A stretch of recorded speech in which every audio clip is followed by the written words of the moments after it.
अगर आप कोटा के थर्मल पावर प्लांट में काम कर रहे हैं तो जरा सावधान हो जाइए, कहीं ऐसा ना हो कि आप खूंखार तेंदुए और भालू का निवाला बन जाए। यकीन नहीं होता तो खुद ही देख लीजिए। दोनों तस्वीरें Kota super thermal power plant इलाके की है। एक में तेंदुआ शिकार की तलाश में खुलेआम घूम रहा है, दूसरी तस्वीर में खूंखार भालू रेलवे यार्ड के पास चहलकदमी करता नजर आ रहा है। प्लांट में अलग अलग शिफ्टों में काम करने वाले कर्मचारी इन्हीं जंगली रास्तों से आते जाते हैं। तेंदुए और भालू का वीडियो सामने आने के बाद प्लांट के कर्मचारी दहशत में हैं। वहीं वन विभाग भी जंगली जानवरों को काबू करने के लिए सर्च ऑपरेशन चला रहा है। हालांकि न्यूज 18 राजस्थान वायरल वीडियो की पुष्टि नहीं करता। बस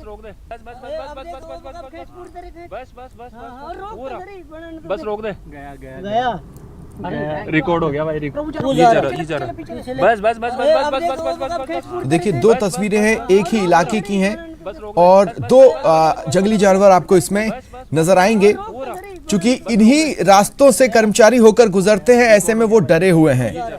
उन्हें हर पल ये खतरा सताता रहता है कि कहीं अगला कदम जिंदगी का आखिरी कदम न बन जाए, कोई जंगली जानवर उनके सामने न आ जाए, उन पर आक्रमण न कर दे। देखिए, सहयोगी ओम प्रकाश इस वक्त हमारे साथ जुड़ रहे हैं। ओम प्रकाश, अमूमन कितने दिनों के अंतराल पर जंगली जानवरों की साइटिंग वहां होती रहती है? जी, ये पिछले दिनों ही भालू की सूचना मिली थी वहां इसी इलाके में, और सूचना मिलने के बाद वन विभाग की टीम मौके पर पहुंची थी और वहां भी उस समय भी सर्च ऑपरेशन चलाया था।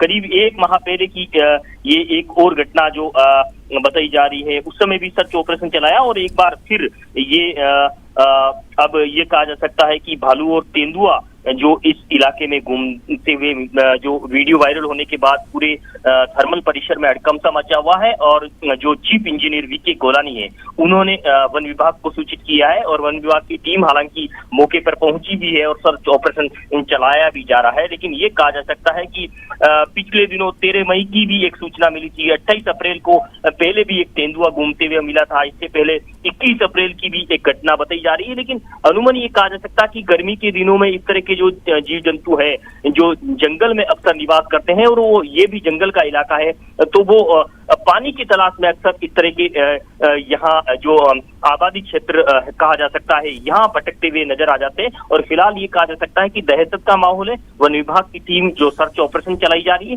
और वहाँ अलर्ट किया हुआ है तमाम जो कर्मचारी अधिकारी जो है थर्मल पावर प्लांट के, उनको अलर्ट किया गया है कि वो अनावश्यक घूमे नहीं। शुक्रिया तमाम जानकारी के लिए। बात करते हैं बारां में बवाल की। यहां कपड़े की दुकान में घुसकर 2 युवकों पर हमले के मामले ने सांप्रदायिक रंग ले लिया है।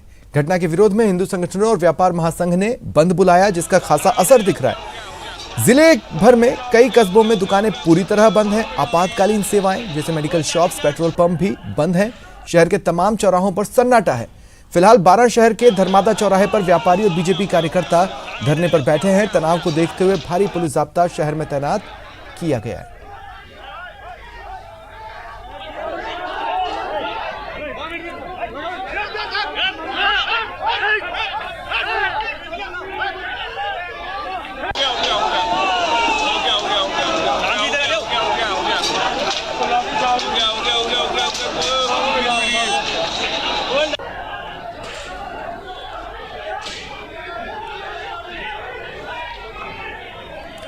और देखिए, इसी दौरान आज एक वक्त पुलिस और प्रदर्शनकारियों के बीच झड़प की स्थिति भी बनी और ऐसे में जब प्रदर्शन उग्र होता देखा पुलिस ने, तो हालात काबू में करने के लिए लाठीचार्ज किया। लोग उस समय तो तितर बितर हुए, लेकिन देखिए घटना से आक्रोश इतना ज्यादा है कि दोबारा एक जगह एकत्रित होकर प्रदर्शन करते दिखाई दिए। तो ये तस्वीरें लाठीचार्ज के वक्त की आप अपनी टीवी स्क्रीन पर देख पा रहे हैं। इस वक्त भी आप बस यूं समझ लीजिए कि बारां उबल रहा है और कोई भी घटना या कोई भी प्रशासनिक चूक बारां को बहुत पीछे धकेल सकती है।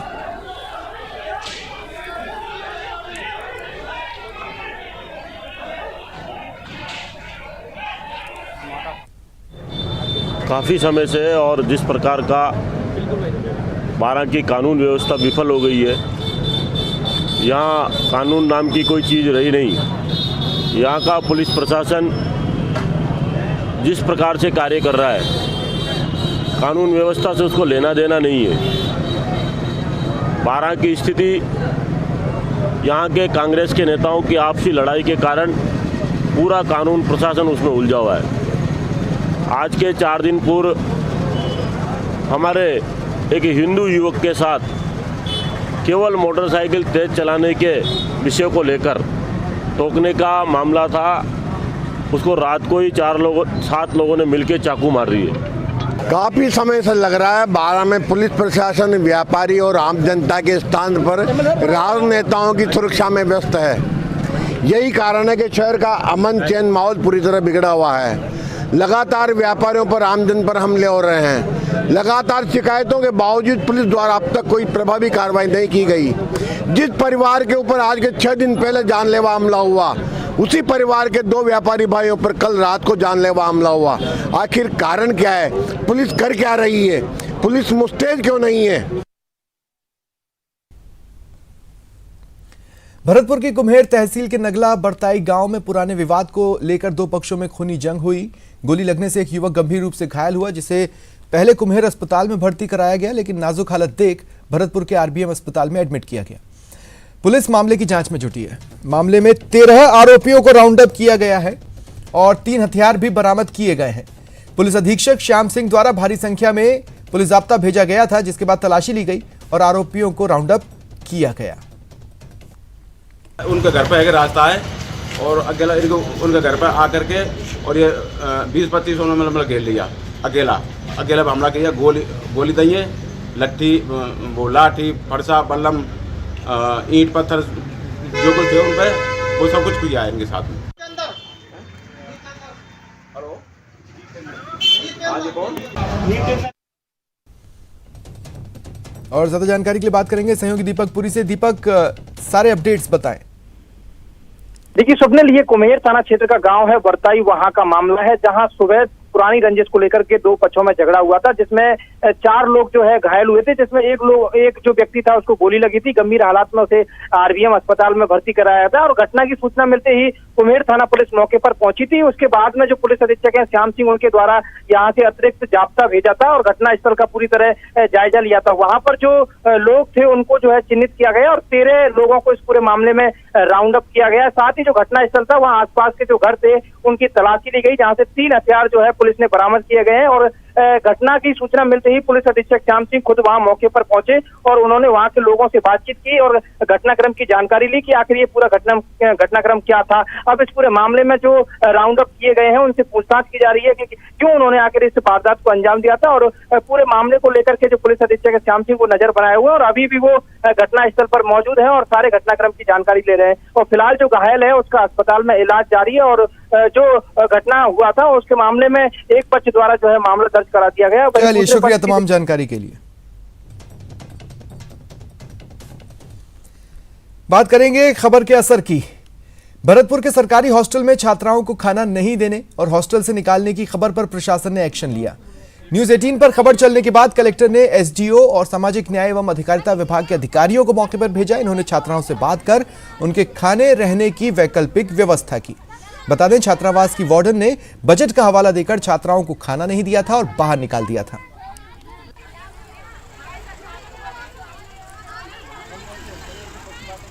बच्ची यहाँ बैठी हुई थी बाहर, तो आया यहाँ पे आके देखा है तो इनके 15 जो समाज कल्याण के विभाग के अधिकारी हैं ये भी यहाँ उपस्थित हैं। ये जो 15 अप्रैल तक के लिए इनका जो हॉस्टलों के खुलने का और जो बजट उपलब्धता ये रहती है, लेकिन अभी जो एग्ज़ाम है वो लेट है, तो अभी इनके लिए जो व्यवस्था थी वो जैसे चल रही थी वैसे चलने के निर्देश दिए हैं और बाकी ऊपर विभाग को भी कलेक्टर साहब के माध्यम से भी इसको भिजवा के समाधान करवाएंगे। कोटा के बहुचर्चित अपेक्षा ग्रुप चिटफंड कंपनी घोटाला मामले में गुमानपुरा थाना एसएचओ और एएसआई को सस्पेंड किया गया है। दोनों पर आरोप है इन्होंने कंपनी के डायरेक्टर से साठगांठ कर कंपनी की प्रॉपर्टी बिकवाने में मदद की। इतना ही नहीं, जिन 4 डायरेक्टर्स को पुलिस ने अब तक गिरफ्तार किया उन्हें पुलिस हिरासत से रजिस्ट्री ऑफिस ले जाकर कंपनी की प्रॉपर्टी बिकवाने में मदद की। मामले में लापरवाही बरतने और आरोपियों को गिरफ्तार नहीं करने के आरोप में दोनों को सस्पेंड किया गया है।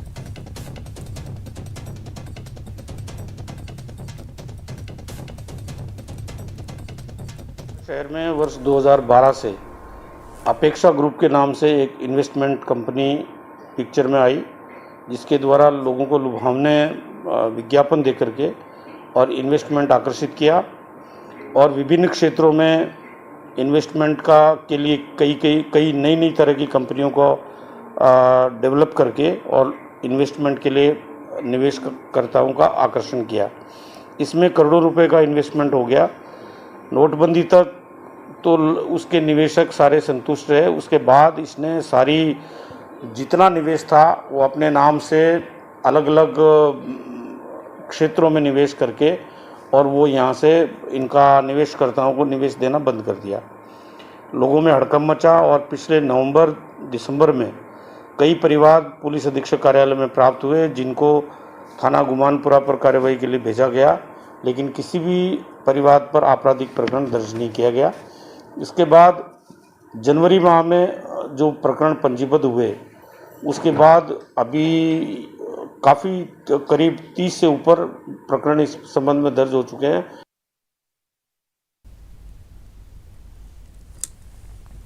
बात शहर आग के तांडव की, जहां अजमेर में तेल के गोदाम में आग लग गई। कोटा के गुमानपुरा के ATL ऑफिस में भी आग ने तांडव मचाया। दोनों ही खबरों से जुड़ी तस्वीरें आप अपने टीवी स्क्रीन पर देख पा रहे हैं। इन खबरों को विस्तार से भी जानिए। कोटा शहर के गुमानपुरा में सुबह अचानक एक बिल्डिंग में आग लग गई। जिस बिल्डिंग में आग लगी, माफ कीजिएगा, कोटा से ही आग के तांडव की ये एक और बड़ी खबर है। जिस बिल्डिंग में आग लगी वो लोकसभा स्पीकर OSD राजीव दत्ता की बताई जा रही है। आग इतनी भयंकर थी कि कुछ ही देर में ग्राउंड फ्लोर से चौथे फ्लोर तक पहुंच गई। सूचना मिलते ही SDRF और फायर ब्रिगेड की टीम मौके पर पहुंची। बिल्डिंग कांच से ढकी थी, ऐसे में कांच तोड़कर आग पर काबू पाने की कोशिश की गई। कांच तोड़ने में भी काफी दिक्कतें आई। आग पर फायर ब्रिगेड ने कड़ी मशक्कत के बाद काबू पाया। आग लगने से बिल्डिंग में लगे AC पूरी तरह जल गए, सामान भी खाक हो गए। लाखों का नुकसान बताया जा रहा है।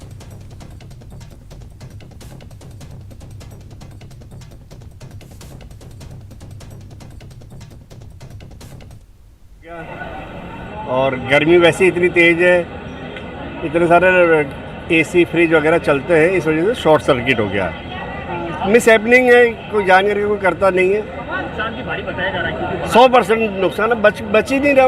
उस बिल्डिंग में आप देख लो, ऊपर के ऑफिस में देख लो, नीचे की दुकान में देख लो, साइड वाली दुकान में देख लो, पीछे वाले मकान में देख लो, कुछ बच ही नहीं रहा। अभी तो देखने में पता पड़ेगा जो भी है। क्या कौन सी चीज़ें संचालित है इस बिल्डिंग में?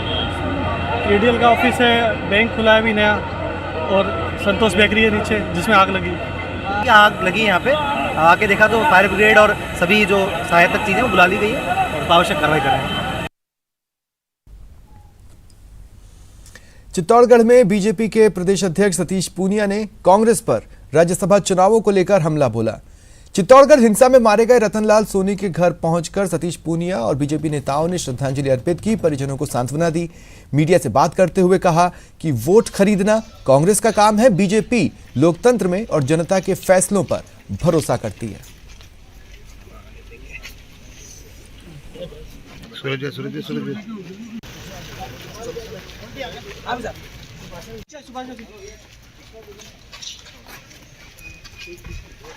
कांग्रेस में बड़ी भगदड़ है, बौखलाहट है, निराशा है, घबराहट है और इसलिए उनको राजधानी छोड़ के इधर उधर भटकना पड़ रहा है।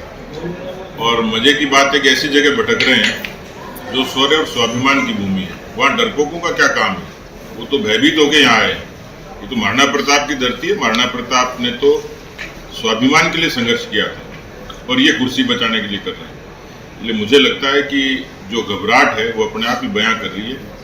10 तारीख को सारी सच्चाई सामने आ जाएगी। हम तो आदमियों को खरीदने में विश्वास नहीं कर सकते, ये काम तो कांग्रेस ही करती थी। उनका इतिहास है जीप घोटाले से लेके बोफोर्स तक, उनके हाथ खुद रंगे भ्रष्टाचार से। इसलिए मुझे लगता है गिरेबान में झांक लें। भारतीय जनता पार्टी किसी तरीके से किसी हॉर्स ट्रेडिंग में खरीद फरोख्त में भरोसा नहीं करती। और इधर बीजेपी ने गहलोत सरकार पर निर्दलीय विधायकों को डराने धमकाने के आरोप भी लगाए। पार्टी प्रवक्ता रामलाल शर्मा ने कहा कि राज्यसभा चुनाव में वोट हासिल करने के लिए सरकार निर्दलीय विधायकों को पुराने मुकदमों के आधार पर डरा रही है। ये वाली कांग्रेस और दूसरों के ऊपर हॉर्स ट्रेडिंग करने का आरोप लगाने वाली कांग्रेस, जिस तरीके से निर्दलीय विधायकों का वोट प्राप्त करने के लिए पुलिस का पहरा लगाने का काम उनके घर के ऊपर किया गया, उनको डराने का काम, धमकाने का काम, पुलिस में मुकदमा दर्ज करके कार्रवाई करने का काम, और इस तरीके से दबाव में लेके मत हासिल करना लोकतंत्र का अपमान है। इसलिए अपने गिरबान में झांकने का काम कांग्रेस करे कि क्या हम जो कर रहे हैं वो लोकतंत्र के लिए सही है।